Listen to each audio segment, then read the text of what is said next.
দেশে ই-কমার্স বেশ জনপ্রিয় হয়ে উঠেছে। যখন যা কিছু দরকার তখন তা খুব সহজেই মিলে অনলাইনে। কেনাকাটা করতে এখন অনেকেই রোদ কিংবা ভিড়ের মধ্যে যেতে চান না। অনলাইন শপিংই তাদের প্রিয় মাধ্যম। তবে অনলাইন শপিংয়ের সুযোগ বাড়ার সাথে সাথে বাড়ছে প্রতারণার ঘটনাও। সরাসরি পণ্য যাচাই বাছাই করার সুযোগ না থাকায় কিছু সুযোগ সন্ধানী ব্যক্তি কাঙ্ক্ষিত পণ্য সরবরাহ না করে নিম্নমানের পণ্য ধরিয়ে দিয়ে বিভিন্ন ধরনের প্রতারণার আশ্রয় নিচ্ছে। ফলে অনেকেই অনলাইনে কেনাকাটা করতে গিয়ে নানাভাবে প্রতারিত হচ্ছেন। দেখা যায় ছবির সঙ্গে বাস্তবের পণ্য মিলে না, আবার কখনো অ্যাডভান্স টাকা দেওয়ার পরও পণ্য হাতে পান না অনেকেই। এতে অনলাইন কেনাকাটার ঝুঁকিও বৃদ্ধি পাচ্ছে। তাই অনলাইনে কেনাকাটার সময় কিছু বিষয় মাথায় রাখা জরুরি, তাহলে এড়াতে পারবেন প্রতারণা। পেজের রিভিউ অপশন না থাকলে পেজ থেকে কখনো অর্ডার করবেন না। অনলাইনে যে পণ্যটি পছন্দ করেছেন বিজ্ঞাপনের ছবি ছাড়াও পণ্যটির সত্যিকার ছবি চাইতে পারেন। প্রতিষ্ঠানটির রিটার্ন এবং রিফান্ড পলিসি আছে কিনা, থাকলে সেটা কেমন এবং গ্রাহক বান্ধব কিনা সেটা যাচাই করুন। ফেসবুকে কেনাকাটায় প্রতারণার ঘটনাগুলোতে বেশিরভাগ ক্ষেত্রেই দেখা যায় সে পেজগুলো নতুন করে তৈরি করা। আনকোরা কোনো পেজ থেকে অর্ডার করার আগে সেটি সম্পর্কে খোঁজ খবর নিন। দেখুন পেজটিতে প্রোডাক্ট নিয়ে ফেসবুক লাইভ হচ্ছে কিনা।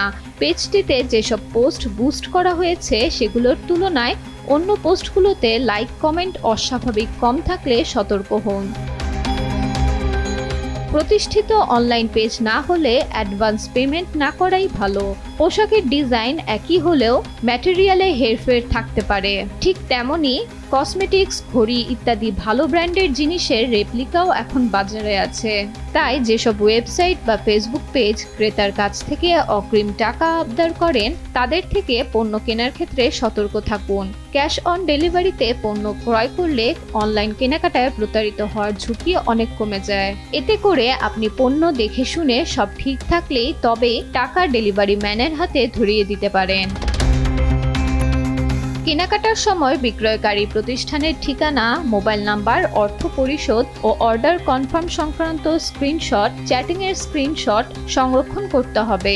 প্রতারণা বুঝতে পারার সাথে সাথে সংশ্লিষ্ট প্রমাণাদি দ্রুত নিকটস্থ থানায় জিডি বা অভিযোগ করতে হবে।